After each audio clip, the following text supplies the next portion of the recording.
Metamorphose to the first reveals your eternal birth.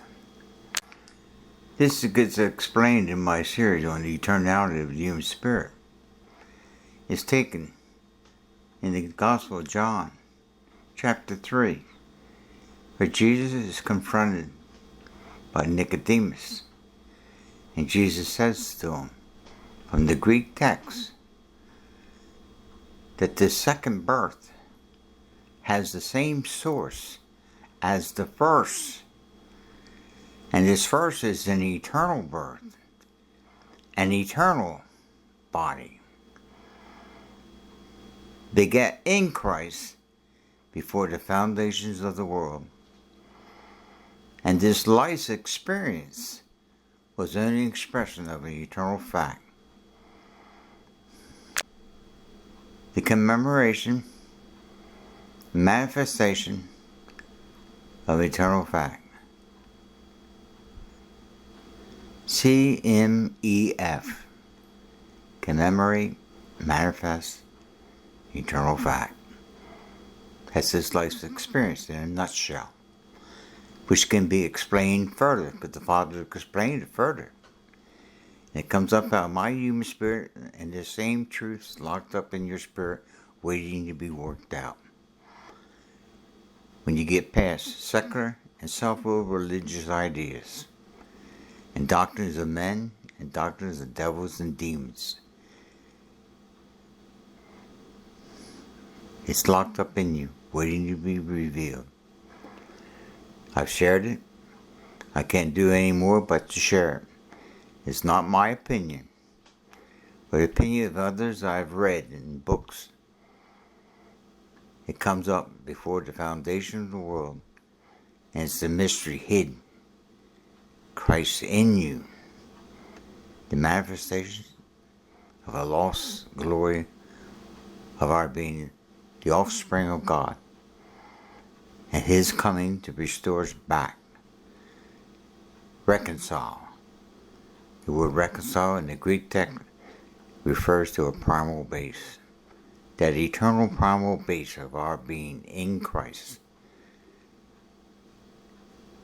Jesus was in the Father, the bosom of the Father, and the Father was in Him, and we were in Him. John chapter 17. And Paul reveals it in Acts 17 to the Gentiles, because it included not only the Jew, the religious-minded individual, but also of the secular world, non-religious, unaware that they were the offspring of God.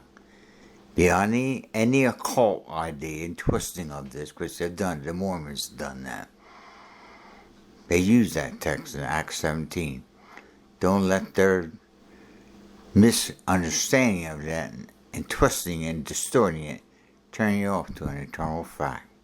It's the devil's trick. It's like a scarecrow to keep you from this cornfield of resurrected living words. And one more fact. Matthew chapter 17. The Transfiguration manifests this fact. Comes out in my series, Metamorphose Transition. Part 5 brought that out.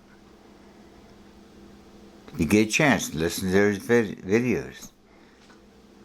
Metamorphose Transition. By revealing the fact of who we are locked up in our spirit, this seed in us, and get rid of this outer husk of that seed of race, culture, creeds, and gender,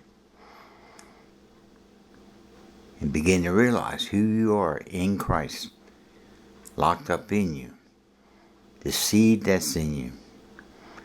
Let it fall on the ground, die, and produce many.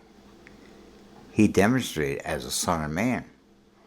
That seed promised to Eve, that seed promised to Abraham, came into this life, died, was buried, and resurrected and gave gifts unto man, the gift of Christ in you. the revealing of that gift. It's always there, hidden, revealed in the fullness of time by the coming of the Son of God as the Son of Man, demonstrating that the sons of men were saved, justified, or being sanctified, and shall be glorified to what he demonstrated in time, space, and material world. All of this comes out in these other videos, with all the biblical proof for those willing to hear it, or you can call it heresy and go off with what you've heard to doctrines of men, opinions of the world. It's my hope that you won't allow that to happen. That you ask, seek, and knock. If you can't get it through this vessel, ask your Father. He's the best teacher. God bless.